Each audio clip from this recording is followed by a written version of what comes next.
Shows family. Is Nomsa here at Nkosi Talk Shows. Find your own voice, lit from within. With me today, I'm with Amanda Murray and Grant Morel. How are you guys?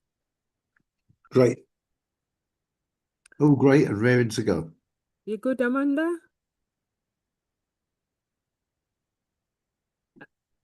Is she there? Is Amanda there?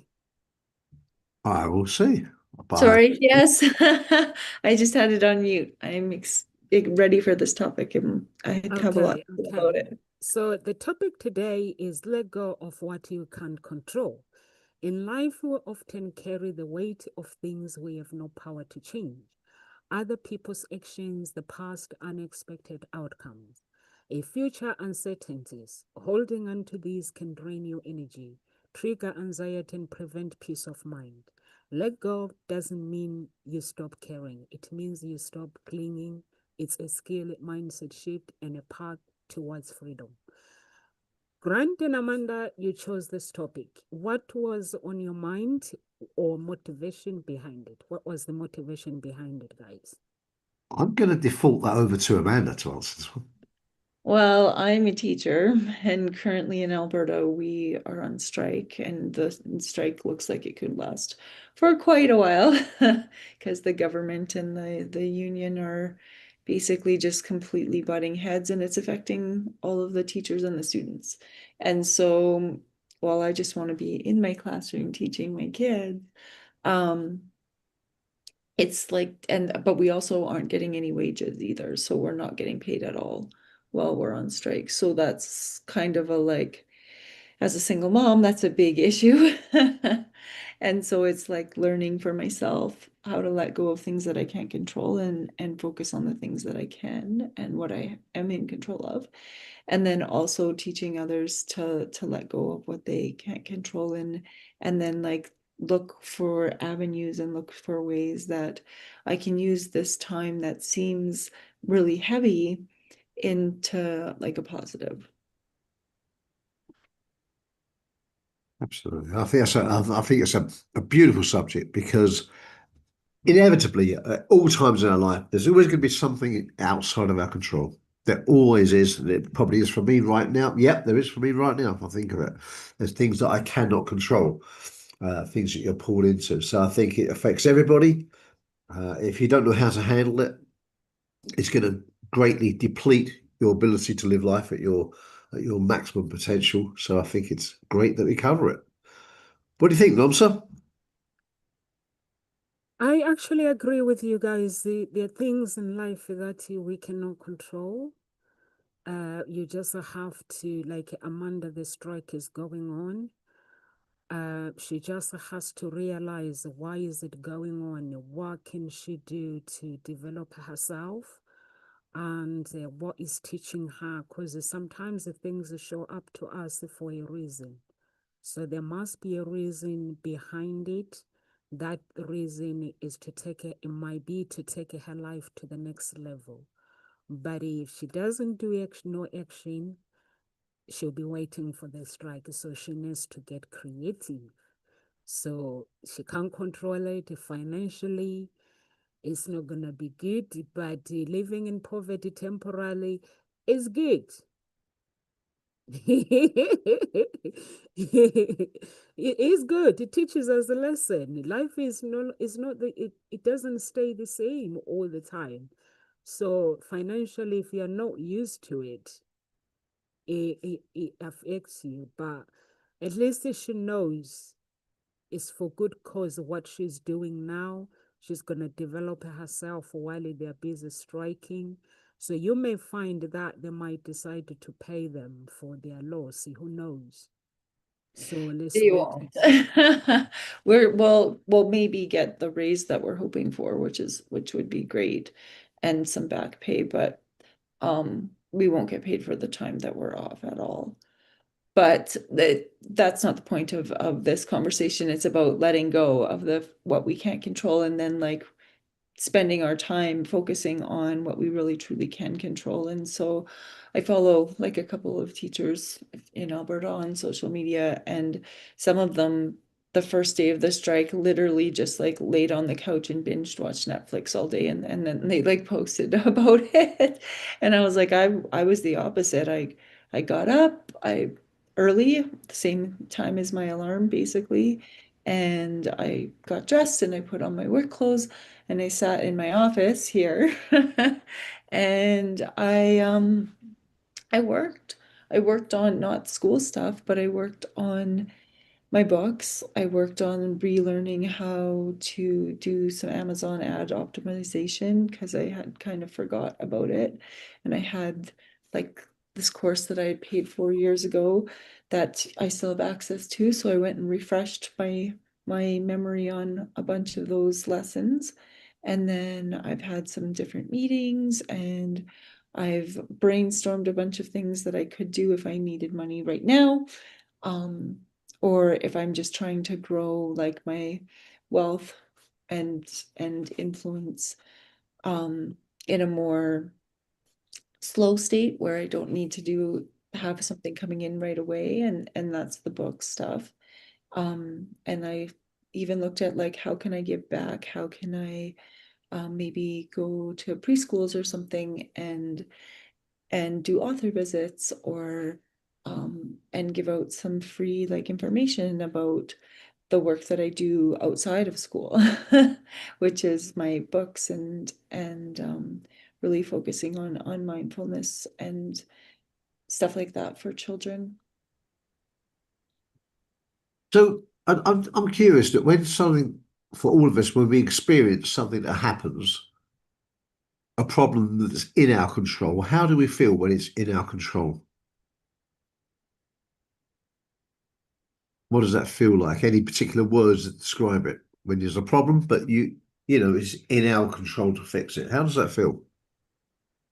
Well, it feels a lot more stable, right? And having things out of our control is a lot more anxiety producing. So the fact, like right now, where I'm currently not getting any income and I'm a single mom and have a mortgage to pay and like food to buy and electricity and heat to pay for, it's pretty anxiety producing.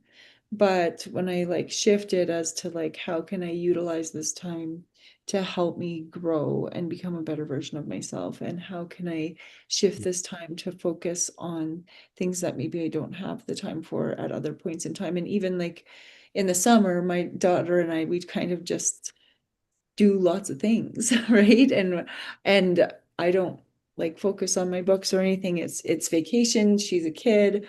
My focus is how can I make the summers the best for her, right? And right now I'm like, no, it's work time. She's like, what fun things can we do? I'm like, no, I'm gonna really focus on work and how can I grow my books? How can I grow my influence so that if this ever was to happen again, I would have like income coming in, right? And I do have a little bit of income coming in from my books, like I was saying to Grant yesterday, because we had a meeting, which was lovely. I sold over 8,000 books since I started, Great. which is pretty amazing as an indie author who like works full time and just does a little bit on the side. I was saying I sell about a book a day. Um, and then like how do you scale that, right? And that's something that I need to spend some time focusing on, and I'm going to utilize that time right now because I know in the summers I do view it as summertime because my daughter is still young. And so I really try to focus on so many people in life say that when they look back on life, they wish they would have spent more time with their kids. And I can say with my career, I've spent a lot of quality time with my kid and not focus so much on my career during like those key times like summer and spring break and Christmas break. Like I really try to make the best of those times that she has off. Yeah. So this time right now where I'm on a strike, even though she's technically off, I'm really trying to utilize this time to focus on Uh-huh. personal growth. Got it. So when you mentioned at the beginning that when something happens, which is a problem that you can control, you feel what? What is it you feel?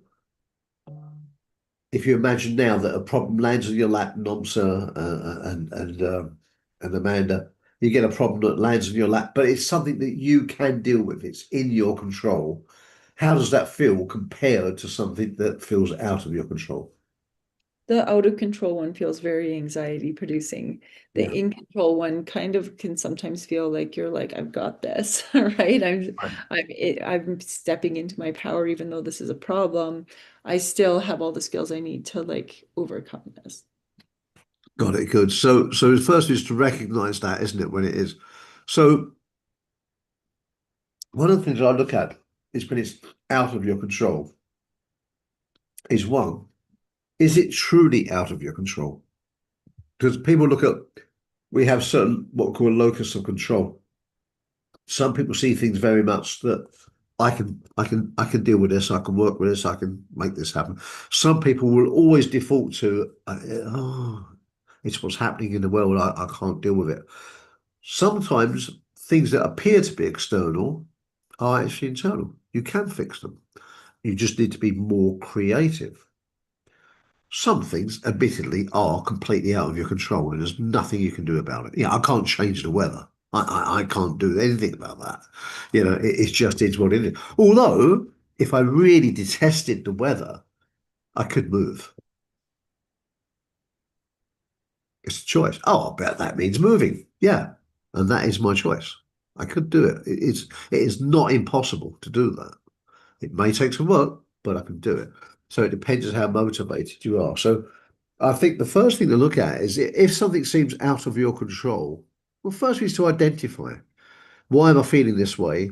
Is it a problem that I can affect? Is it that I can't? And if it's something that is outside of our control, ask yourself that first question. Is it truly outside of our control? Or is it just a little bit difficult or a bit out of reach? Because quite a few things we think are out of control, in fact, are not. So get clarity, first of all, I would say on that. And then secondly, if it is outside of our control, if it truly is,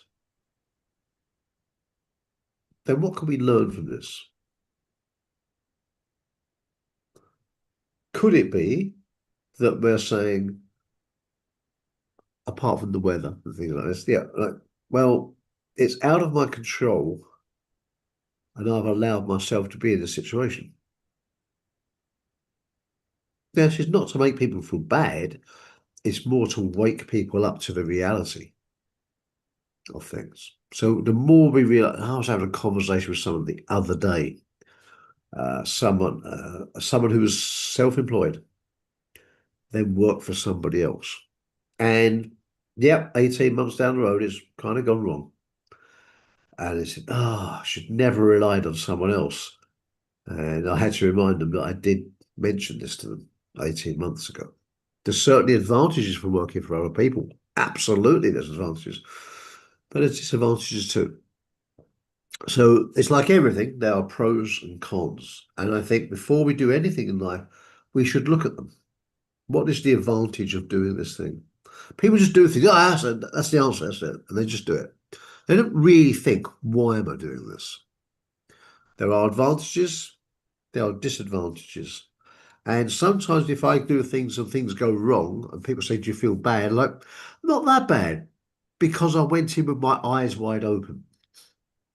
I knew what could go wrong and I accepted that risk. Okay. Like a gambler, isn't it?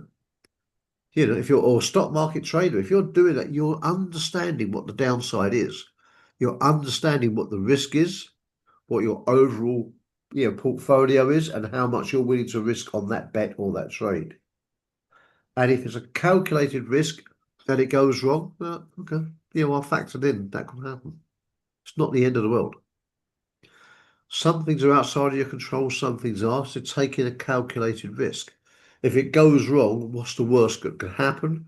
Can I still survive that storm? I'm gonna bring this back to flying again. Okay.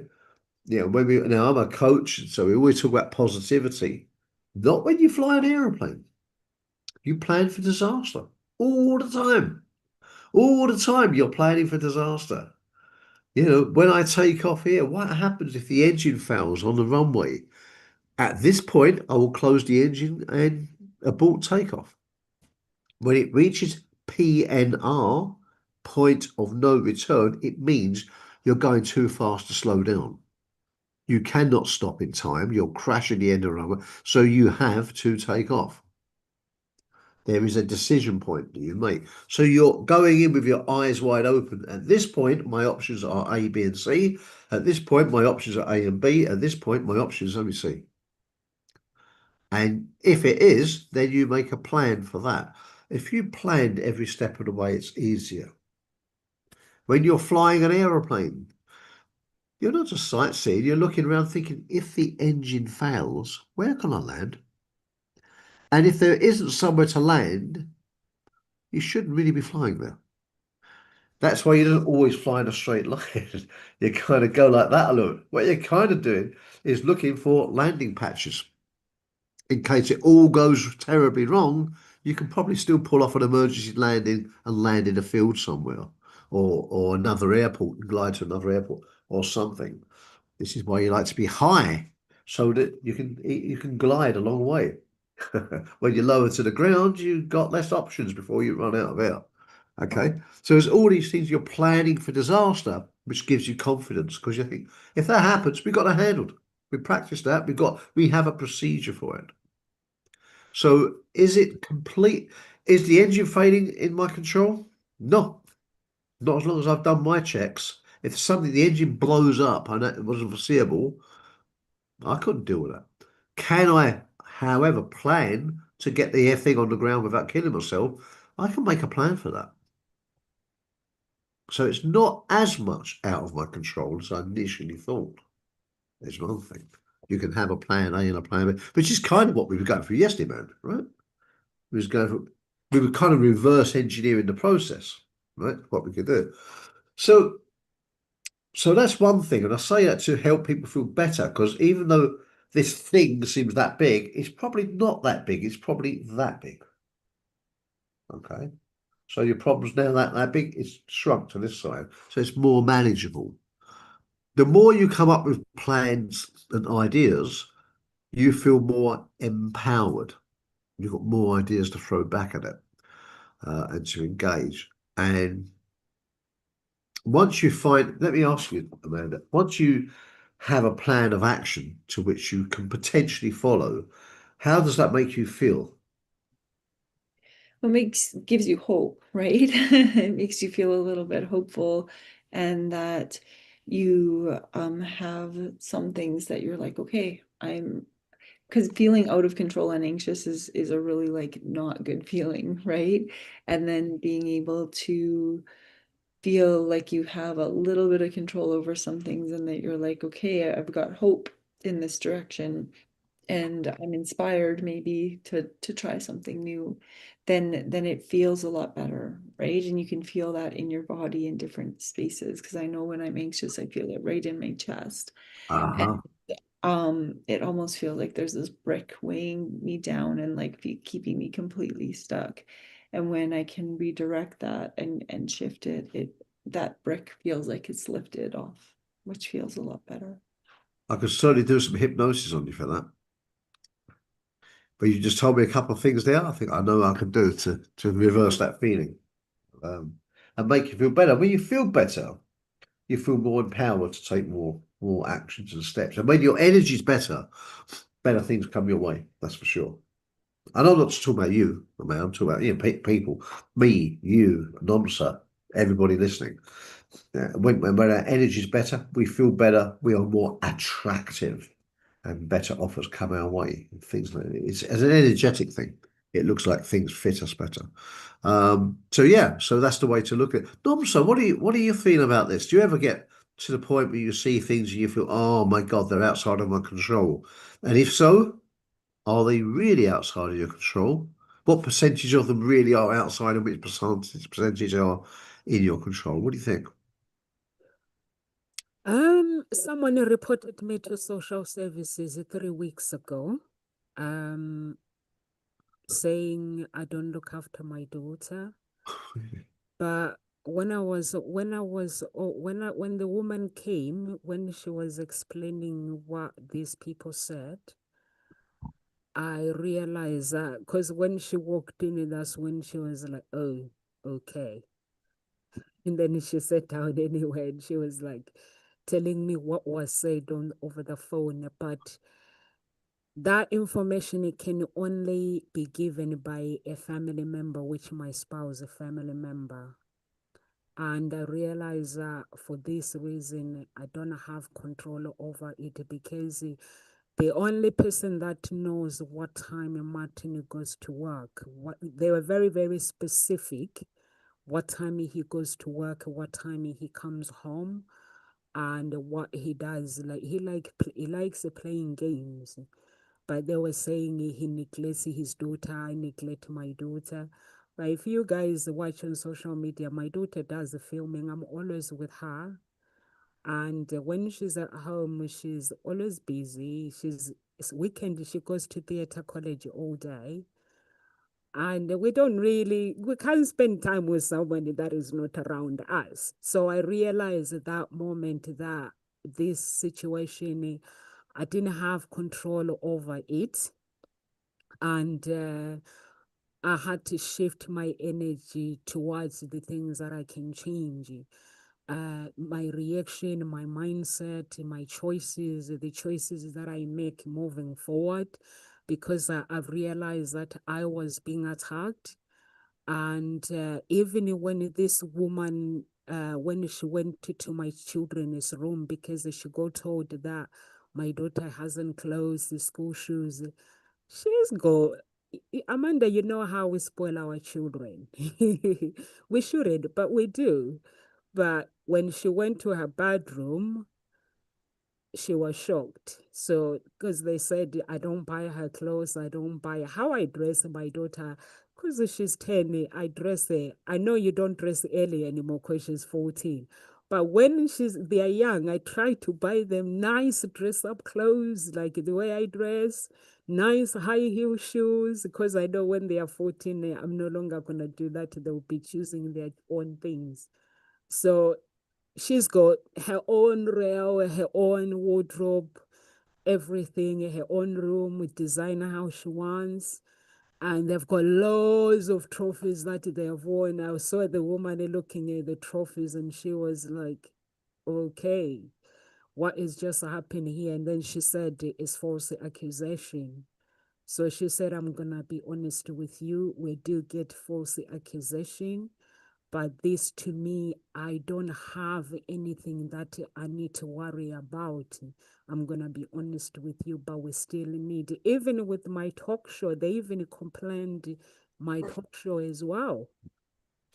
But and these things is the things that I don't have control, because I think because I pray a lot, God wanted to explain everything. Normally, social services don't explain everything, but she explained every detail, this person, what they've said.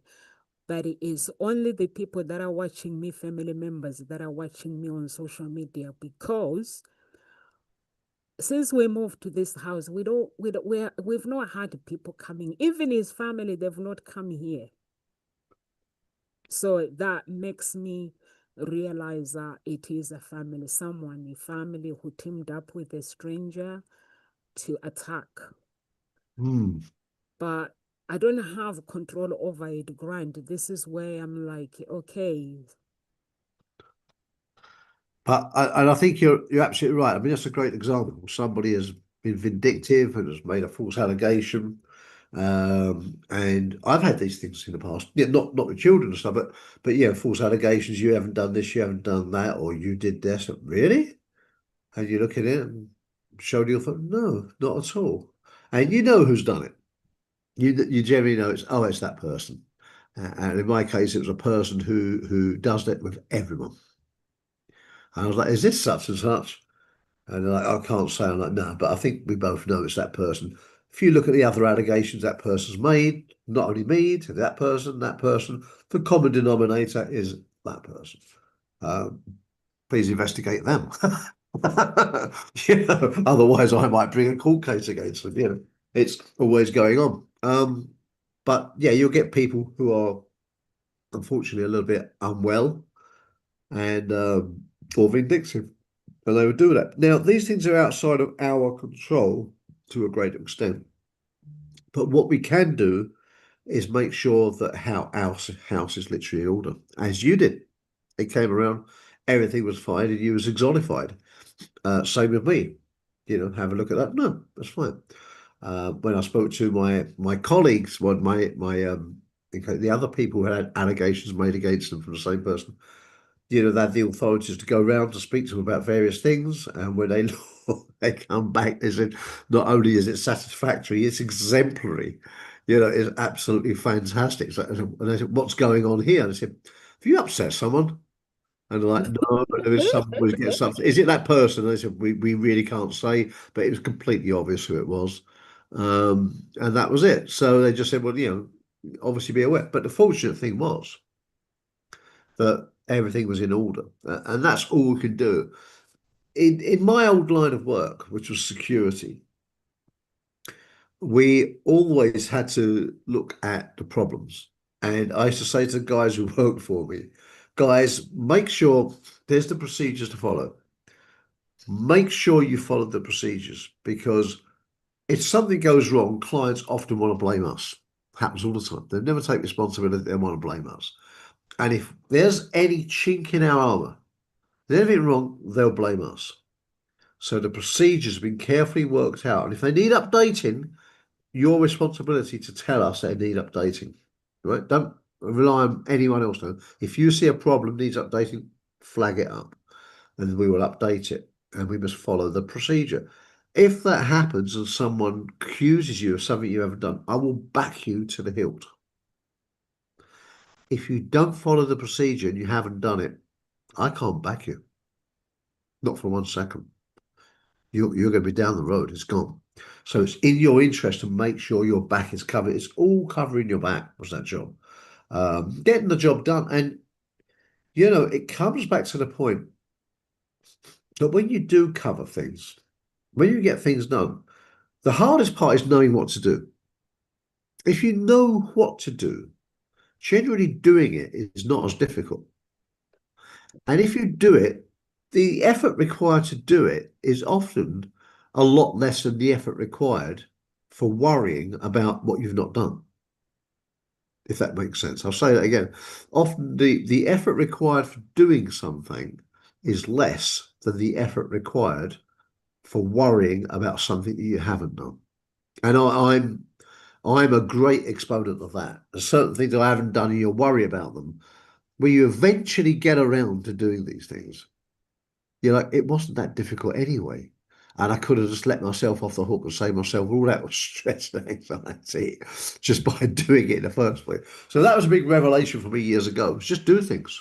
List what needs to be done, get clarity on it, do it to cover your back end, and then you haven't got to worry. Because if someone says, "Oh, what happens if that happens?" We've got that covered. We've got it covered. It's okay. We've got a plan B. We've got a plan C. So nothing to worry about.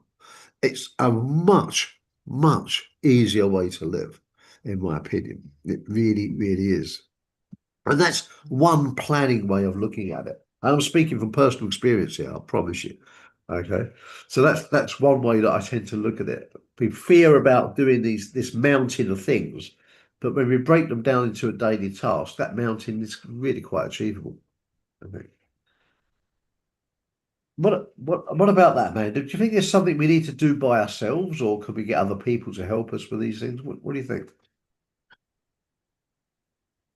I think sometimes it's a combination of things where we need a little bit of guidance from others to help us get out of our funk Yeah. or realize that there are more things that we can control, like when you were talking about the weather and hating the weather. And if you really wanted to, you could move, right? Like there's nothing stopping you from moving. In my case, there is, because I have a daughter and I'm divorced, so I can't really move until she's 18. I mean, I could go to court and get a court order, and it would be Yeah. exhausting and Good, right? It's an option. You worth could you it, could but take that option. you could take that option. Yeah, if you really That's wanted not to. the point to. No, no. There are definitely things that you could do if even when it seems like there's no choices. And I think that sometimes people say, well, I have no choice, I have to do this. And it's like, no, we always have choices. We always have avenues that we can take. drives me bonkers when people are like in a relationship and they're like, well, I can't leave. It's like too expensive to get divorced or something. I'm like, no, if your relationship is unhealthy, then you always have options. You can leave, you can walk away from an unhealthy relationship. It's a choice, right? And like sometimes too, like we were talking about this a little bit yesterday, like being single is hard, being in a relationship is hard, or married is hard, like pick your hard, right? And like how if you're going to be in a relationship, then like it should be a really great relationship that's like fulfilling and it's a partnership. And if you don't have that, then maybe you should be making a different choice, right? Good And point. that is something that you can control. You can control who you're choosing to be a partner with. You can't control the partner, but you can control who you're choosing to be a partner with. And if it's not healthy, then you can choose to walk away, but you can't control what they do or how they show up in the Right, world. right. And so I think that's something where, or even like I've been single for a really long time. If I really wanted to search for a partner and spend and focus my time on that, I could. I could, but I choose not to right now because Yeah. my daughter's my focus, my work is my focus. And I really truly believe that the partner that I'm meant to be with isn't scrolling online. Yeah. So I'll like find them in the real world, right? And so that's something that I think is really important sometimes for people to realize is that they have a lot more control over how things are showing up in their lives than they think they do. Good point. Really, really good point. I think absolutely, you have more control than you actually realise you do. And you can. And I think also the other way to look at it is if you don't have to do it alone. If there's something you don't know, who can you ask? Who's in your network?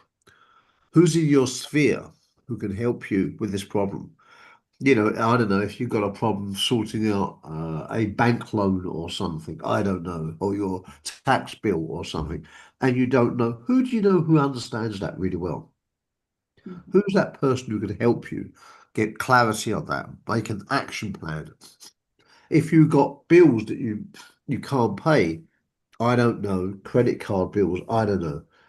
Who could sit there and go through them with you and help you make a plan to get maybe a different loan to pay them off, a more affordable loan, a more manageable loan? Who could help you negotiate with the bank about this? Who could help you? Because when you find those people, your problem becomes manageable. It may not be solved, but it will be manageable. And if you can manage it, it means in time you can solve it. And that's a better way to deal with it, okay? You may have broken your leg, but if you get a doctor to set your leg and put it in plaster, there is a plan for recovery, isn't there? Right? It will be okay in a few months' time. There is a plan. Certain things you need to put in place, certain things you can still do, certain things you can't still do. There is a recovery plan. And once you have a plan, that's a lot better, right? Because you have hope and a strategy. So, firstly, is that it's not always on your own. Share the idea. A problem shared is a problem halved, as I say. Who can fix that problem with you? Who can help you to manage that problem? That's one thing. And then when it comes to the other things that really are genuinely out of your control, and you really can't fix them. You really can't. Even if it's a difficult fix, you can't fix it. Perhaps it's not a problem. What happens if we remove the emotion? What would happen if we just keep to the facts? Now, I've found this myself in the past. If you can remove emotion from something, easier said than done. But if you can remove the emotion and just deal with the facts, you've halved it straight away. Honestly, the difference is like night and day between removing the problem, removing the emotion, because then you aren't dealing with anything superfluous. And when you look at life as being a learning process, everything is exactly where it should be. You haven't often left things too late. You haven't done it too early. You haven't met that ideal partner too late in life. You haven't learnt that lesson too late in life. The lesson's been there before, but you just chose not to listen. But it's here now. And if you choose to listen to it now, it's in fact the perfect lesson for the perfect person at the perfect time. And if you miss your big chance now, guess what? It will remind you again in a few weeks, a few months. The question is, are you willing to listen? Are you being receptive? Because if you're being receptive, the lesson is always there in front of you. Just like a coach we had, a client I was coaching today, and I looked at his numbers, I looked at his figures, and I looked, what's happened here? I caught something in his numbers. What's happening? I can see a pattern. You're doing this, you're doing that, and then there's nothing. What happened? What happened there? Ah, well, like I I I I lost my mojo. Why? What happened? Well, I kind of got rejected. All right. What's the problem with rejection? And we built, and why did they reject you? I said, tell me about it. What happened? Go into detail. Tell me what you did. And when he told me what he did, I uncovered a vital mistake, which a lot of people make. I said, got it. I fixed it. I know what it is. I can see what the problem. You did this. You've done too much. You should have done that. Then they would have purchased the product. And he went, "Ah." Now, how did he feel? Did he feel bad? No, because I said, I'm glad you made that mistake because it's made you lots of money in the future. Because had you not made that mistake and we fixed it, you never would have cured it. So by that thing that you thought was outside of his control was actually in his control once we identified the problem. Fixed it, and he's totally motivated now, and he's got lots and lots of opportunity to make more sales as a result.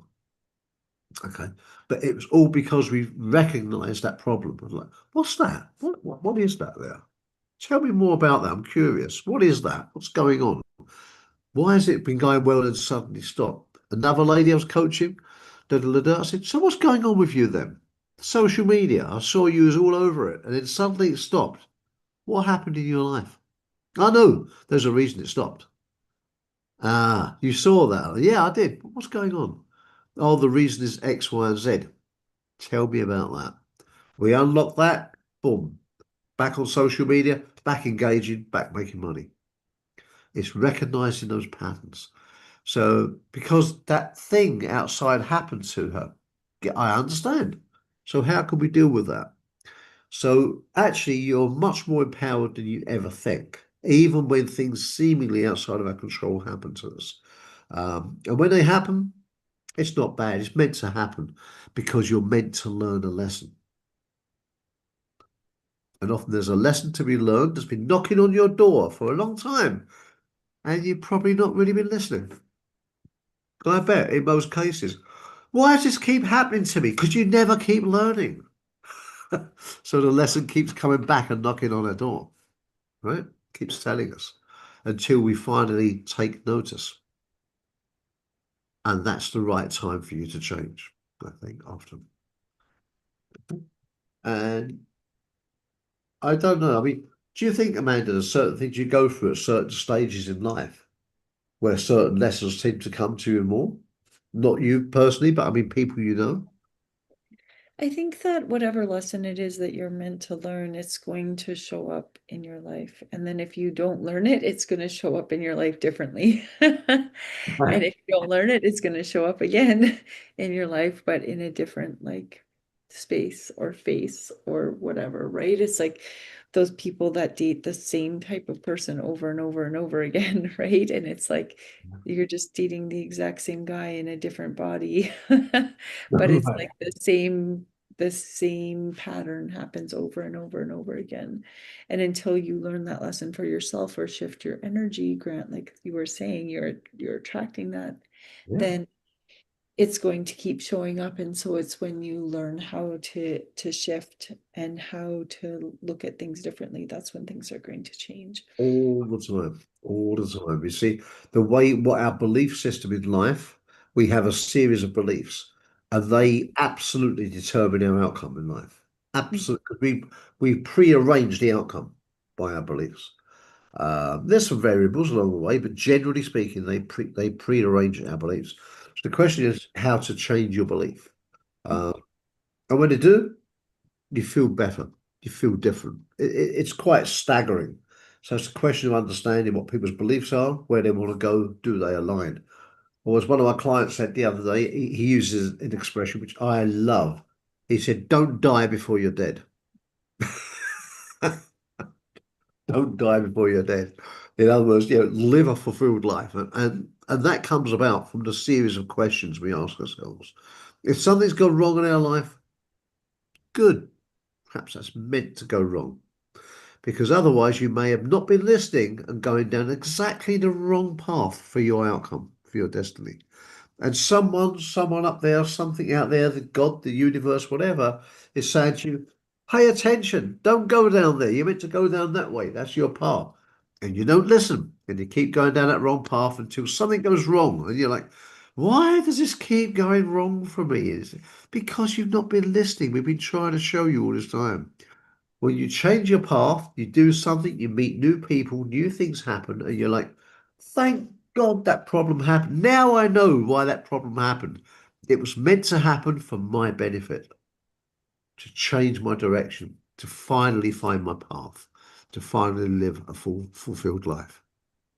And I don't know about you, but I personally, I tend to take more faith now when things go wrong is that it's not gone wrong. That's gone exactly right. That's exactly what was supposed to happen for me to reach my fulfilled life. Um, with most cases. And when you do it, you relax. When you relax, you feel more energized. When you feel more energized, your energy changes. When your energy changes, better outcomes come to you. You attract better things. So it's a self-perpetuation formula. If you don't believe me, try it and see the results you get. Nomsa, what do you think about this? Yeah, faith is needed. You have to have faith if things go wrong. Because we like when things went wrong on my side, my daughter, she has a tutor, so I spoke to her tutor. I was like, which school? So she wanted to know the schools where she's going, but I was very relaxed with the school. But then she alarmed me and said she needs to go to the schools. And that if that would have happened, I wouldn't have, like, I would have more relaxed and things like that. Now I've taken her advice. I'm getting her out of the city where she lives. So she's gonna go to the school outside where she lives. Not here. She said by any means, don't take her to these schools. And these schools are the one that because she does assessment for the kids, the ones that are here. And I was feeling the same as well. I was like, I'm not sure, because her sister went outside where I live. So I wasn't sure whether she should do the same. So I had to take her. I live in Henley, so I had to take her to Reading. Uh-huh. So that's when she went for school, which is private. So I think I'm gonna send her sister there as well. Just to make sure that, because sometimes where you live, I live in a very small town. There are some people who are really, people who live here, they're very oriented people. They help you to grow, but you find these old people that likes to gossip. They know everybody and they like to gossip. So all those things, like when you say have faith, like for me, I had to put my trust in God and say, okay, whatever will be. But my daughter is not getting drowned into insanity. So I had to make it clear to that woman that my daughter is not getting dragged into insanity of people. She has a good life. She's loved by her family. Uh-huh. And I don't know the agenda, because this person did not just report me, reported both her dad. So I don't know the agenda, but all I can say to you, Brandy, for me, when things go wrong, is where I have to use my faith and cry out to God, because God is the creator of the universe, to hear my cry. And when God responds, God does not ignore a tear cry. When I cry for the right reasons, not harming anybody, he does not ignore that cry. He will always come through for me. So that's why I just have to believe that most of the things is to do with jealousy. Like you say, you went through it. People are jealous. And sometimes, because if I didn't have my character, I wouldn't have gone for my graduation, because they came before my graduation and they called me the day before my graduation. So because I have the right attitude and character, I went and had a good day, enjoyed my day. So I think it's important, like you say, that things happen to our lives to shape us, to take our lives to the next level.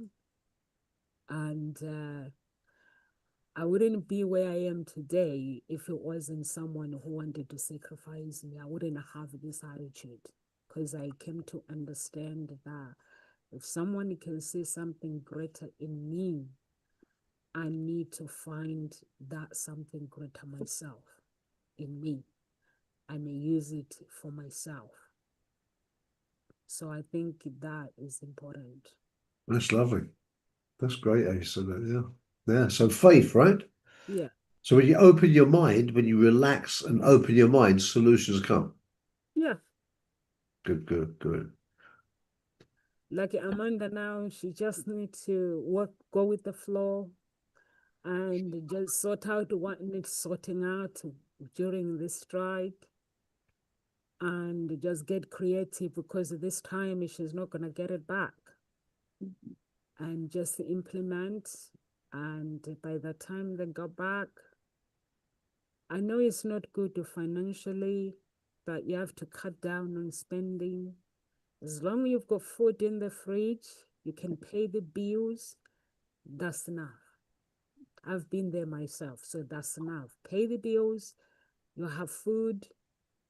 Ellie, she's happy. That's all you can do.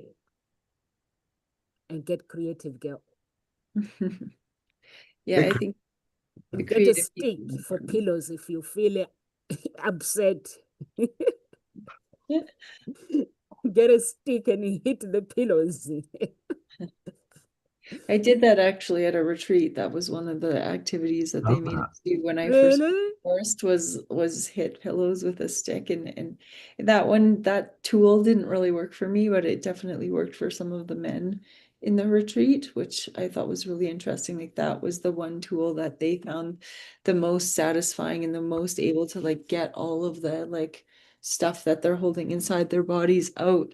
Whereas for me, I was like, this isn't working. You gotta get angry in spirit. Your anger has to be inside, like. Yeah. Like, but other people it definitely worked for. Yeah. And I think that's why there's lots of different tools to like heal whatever you're going through, right? Because some tools work really well for some people and it doesn't work well for others. So yeah. We're meant to go to London, actually. Apparently, there's a specific place where you can go and hit things, get your anger out. My Yeah. daughter, the one that they said I don't look after, she's the one who came up with the idea and told us the place that we could go. So we're going. Yeah, I think they're called rec rooms or something, and you get to like just like take bats to things and wreck them. Doesn't it come from the original work of Primal Scream? I'm not sure. I think, where you scream and you hit pillows and things like this. Yeah, I know somebody who did the pillow thing. He said Yeah. very, very weird, because when he went there, the guy next to him was the pillow. It was the anger of this person's his ex-girlfriend. Yeah. Turns out that the guy next to him, his ex-girlfriend, was this guy's ex-wife. Really? Yeah. Yeah. That's crazy. Yeah, he's like, That's what's the name crazy. of it? Like, Yeah. Okay. He said it's really weird. You can hear him hitting the thing and sort of screaming, you're why you did this to me. And he's talking about my ex-wife. It's like, that's really weird. Yeah. Yeah. Strange coincidence, but yeah, that was I think it was Primal Scream. It was certainly the pillow thing. I mean, you can do this all over the world, right? So I don't know where it was. I can't remember. It was a long time ago, the story, a long time. But yeah, yeah. Yeah, mine was like a week long retreat, and that was like one of the things that you did in Wow. was to try to there was multiple things that you did, and it was through the Hoffman Institute was the retreat. Oh That yeah, yeah, yeah, yeah, yeah. do they have that in England too? And you I'm pretty sure we do. yeah. Yeah. I do pillow hitting. I do air hitting because everything is spiritual. I just hit the air, hit the air. And it's like, Scream therapy, often known as primal therapy, was developed in the 1970s by psychologist Arthur Janoff, who believed that screaming could help people release unresolved emotion, pain, and trauma. The idea that screaming acts as a release valve, allowing the screamer to let go of pent-up, deep-seated emotions. There you go. it works. We do this in our church as well. It works. Mhm. Truly, truly works. Yeah. But it didn't work for Amanda. But No, I do better if I'm really stressed to like go for a run or go to yoga or something that yeah, hitting the me, I pillow and just, just like this doesn't work for me. I just can't get into the just like being super angry at a pillow. It doesn't work. yeah, But I definitely see, I could definitely see at the other people at the retreat how it did work for them. And one of them actually, he was like, I'm going home and I'm buying every single one of my kids a bat and a pillow just to beat the crap out of them when they're mad. And I laughed so hard, but yeah, it worked.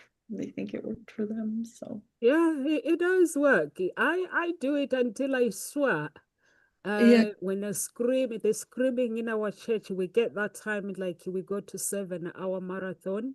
It's all about screaming at your enemies. Like you scream.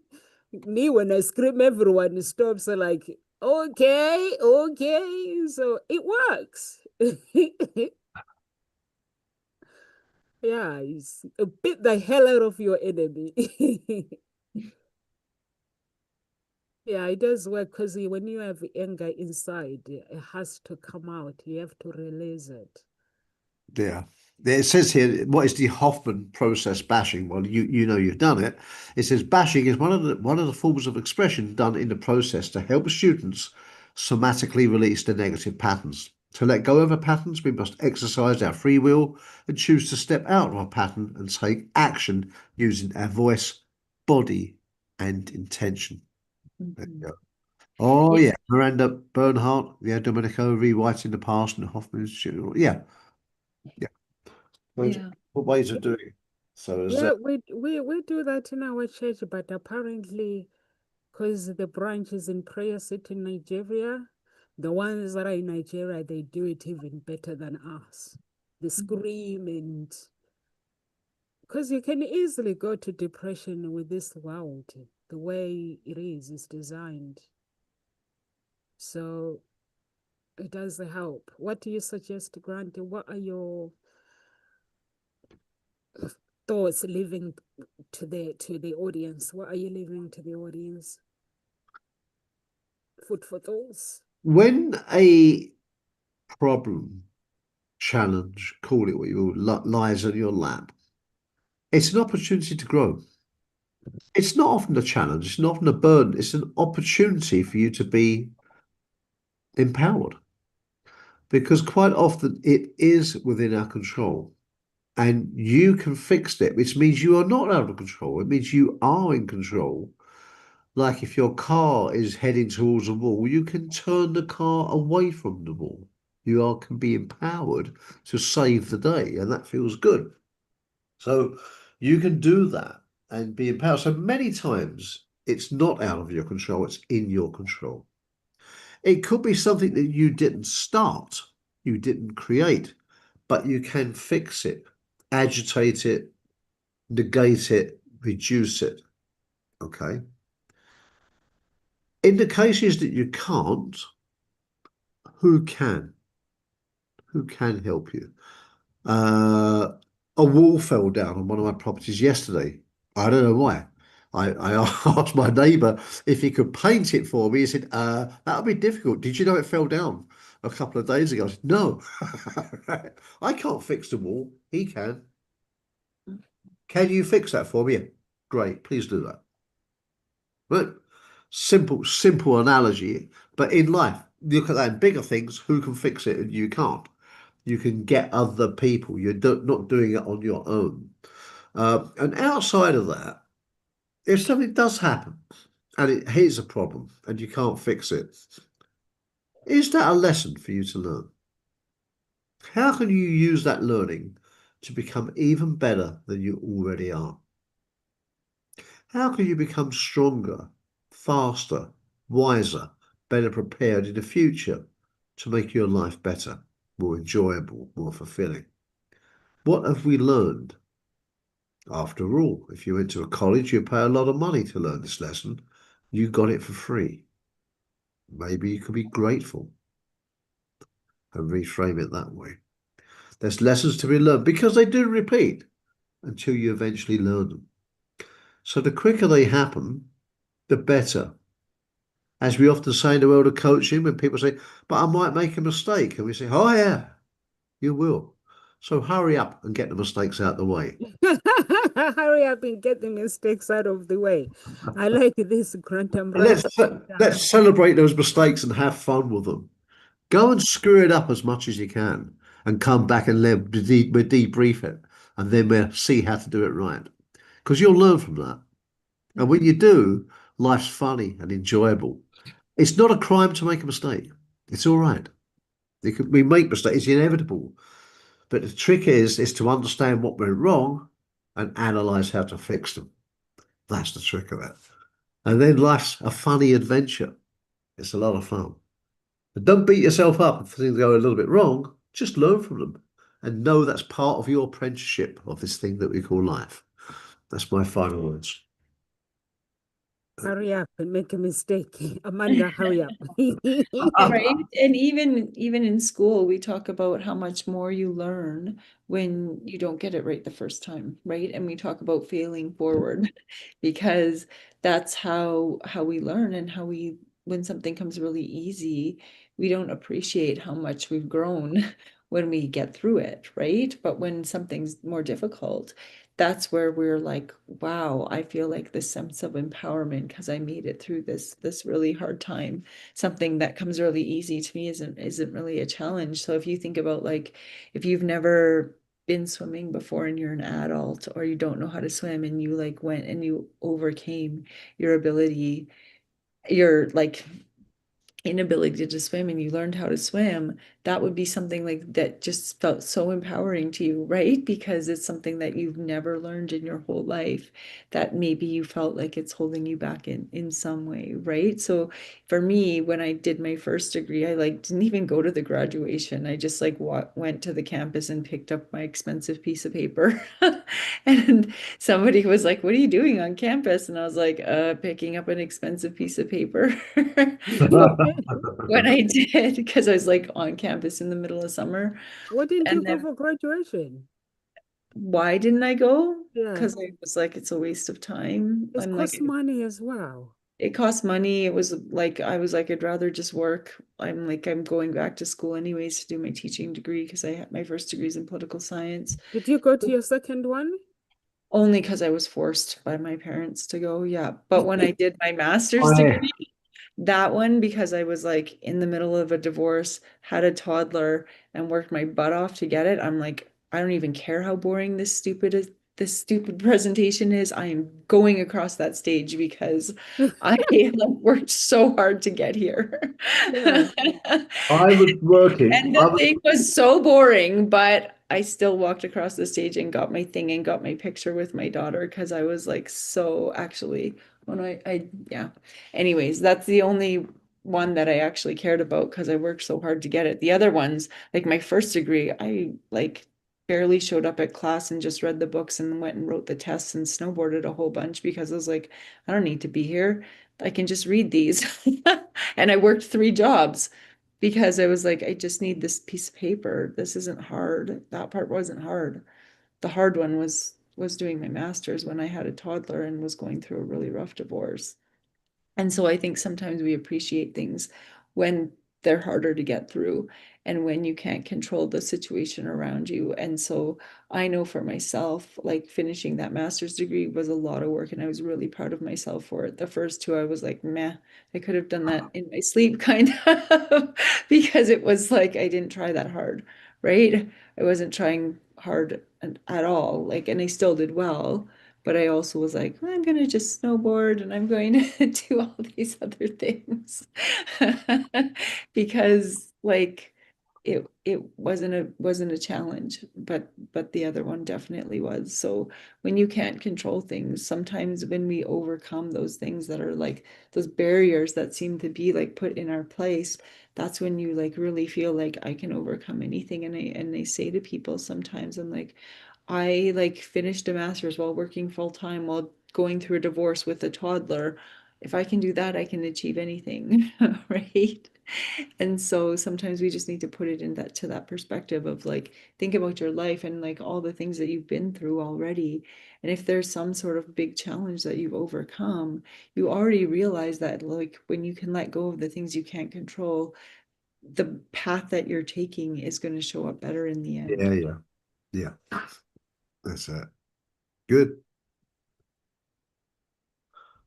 For me, guys, I live with maybe create healthy boundaries and accept your imperfection when it comes to life and don't replay the past. Whatever has been done, don't replay it over and over and over because it will only damage your emotions and leave you with anxiety and stress.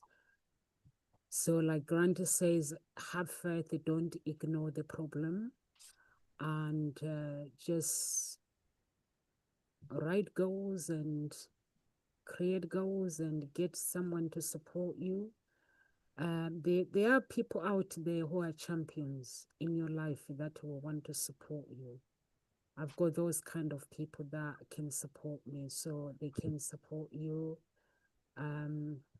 If you have those kind of people, because people have lots of friends, and most of the friends that they have, they're not really friends. So I had to clear things up. I clear people out.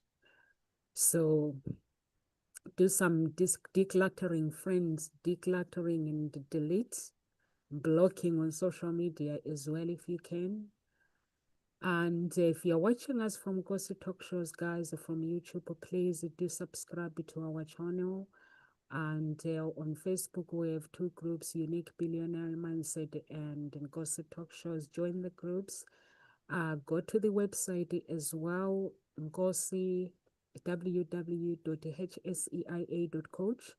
That's when you will find a page for Ngosi Talk Show coaching and finding love. If you're looking for love, just sign up and the forms that comes through to the office, or if you prefer to call, there's an office number you can call and they will be able to help you however you want.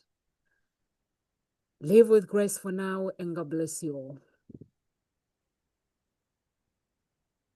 Are you done, guys?